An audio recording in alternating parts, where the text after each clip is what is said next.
fired FBI Director James Comey finally got around to testifying before Congress this morning, the most anticipated moment so far in this endless Russia investigation. The hearing lasted 4 exhausting hours, but that was just the beginning. The analysis is next. The partisan lying, the moral preening, the purely unsupported speculative BS you see run on a continuous loop on the screen. That'll no doubt go on for weeks, if not years, as each faction tries to get the jump on writing its version of history. Our advice, approach it all with skepticism. There's an awful lot of propaganda out there. Here, in our opinion anyway, is what actually happened today and what we learned from it. First, all those leaks you've been reading about lately, at least one of them came from the director of the FBI himself. We know this because Comey admitted it. After being fired, Comey concedes he sent a memo describing a meeting he'd had with the president to a friend of his, who then gave it to the New York Times. Comey explained he did this to try to force the appointment of a special prosecutor. It didn't dawn on me originally that there might be corroboration for our conversation. There might be a tape. And my judgment was I needed to get that out into the public square. And so I asked a friend of mine to share the content of the memo with a reporter. Didn't do it myself for a variety of reasons, but I asked him to because I thought that might prompt the appointment of a special counsel. Well, second, we learned that many of the other leaks and big scoops from major news outlets are lies. In February, for example, the New York Times published a piece entitled "Trump Campaign Aides Had Repeated Contacts with Russian Intelligence," and it cited those ubiquitous current and former American officials you see quoted in virtually every story these days. According to Comey, the article was garbage. That report by the New York Times was not true. Is that a fair statement? Yeah, in the main, it was not true. The people talking about it often don't really know what's going on, and those of us who actually know what's going on are not talking about it. And we don't call the press to say, hey, you got that thing wrong about this sensitive topic. We just have to leave it there. Unless we're leaking to the press ourselves. But that wasn't the only lie that made it into the news cycle recently. On Tuesday, CNN cited an unnamed source to claim that James Comey would deny ever telling President Trump he wasn't under investigation. Trump claimed that he told him that 3 times. CNN said that's not true. Well, less than a day later, the release of Comey's opening statement proved that to be laughably false. The obvious lesson here, nameless leakers, the group that's been responsible more than anyone else for fueling the past 7 months of media hysteria, often lie.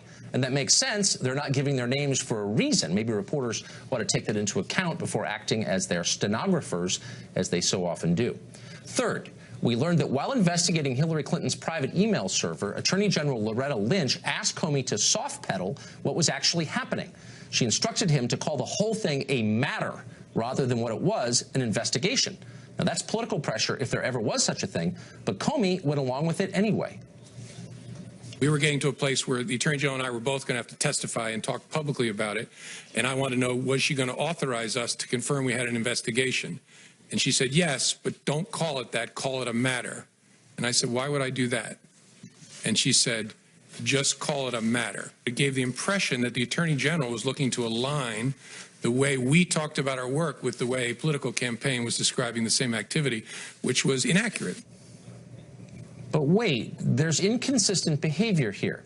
Why did Comey agree to make untrue statements that echoed the Clinton campaign's talking points? He just admitted he did that. And then refused to publicly say something completely true about President Trump, namely that he was not under investigation. Why did Comey make and then leak detailed memos about his meetings with President Trump, but apparently do nothing in response to the political pressure he received from the previous Attorney General, Loretta Lynch? And was this the only time that the Obama administration exerted political pressure on James Comey? We still don't know the answer to that last question, and it might be worth asking.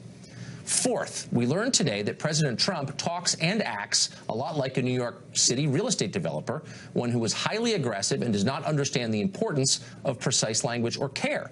Comey's testimony reveals a president who is used to the world of business, where the guy on top wields absolute authority and who doesn't yet grasp the sometimes vital nuances of managing the executive branch of government.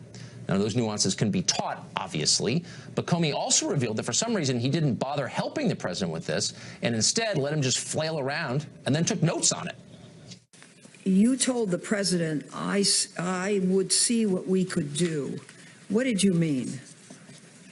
That was kind of a slightly cowardly way of trying to avoid telling him we're not going to do that, that I would see what we could do. It was a way of kind of getting off the phone, frankly. And then I turned and handed it to the acting Deputy Attorney General, Mr. Bente. And finally, fifth and most important by far, we learned that the Russian collusion story, the one we've been force-fed by Democrats in the Congress and their handmaidens in the media for months now, is starting to look weaker than ever. The heart of this entire scandal, the reason we haven't been allowed to focus on the many actual problems in this country, is the claim that Donald Trump deliberately collaborated with Vladimir Putin's government in order to win power and undermine America's own fundamental interests. Now, if that's actually true, Comey didn't suggest it today or even come close. Instead, he confirmed that Trump was never under investigation and offered no evidence or testimony suggesting he should be under investigation. We've also been told that if Trump didn't actually collude with Russia himself, he maneuvered to protect those around him who did collaborate or collude with Russia. But Comey, in fact, declared just the opposite today.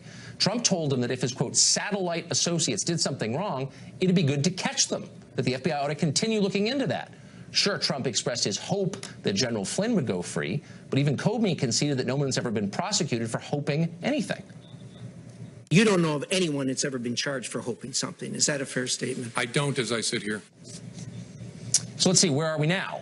A month of shrieking hype, millions of words of ink, hundreds of hours of the shrillest television ever produced add up to pretty much nothing. We've got precisely as much proof right now that President Trump committed treason as we had 7 months ago when all of this started. But that doesn't mean we've learned nothing. We have learned some things. We've seen the FBI exposed as a political battleground, and that is not reassuring to us citizens. We've had the executive branch's effectiveness compromised by dozens of politically motivated leaks, many of them untrue. We've had the media uncritically cheer on what has become unambiguously an attempt to bureaucratically overthrow a democratically elected leader. It's been a total disaster, a man-made one, and it's hard to see who outside of Washington has benefited from any of it.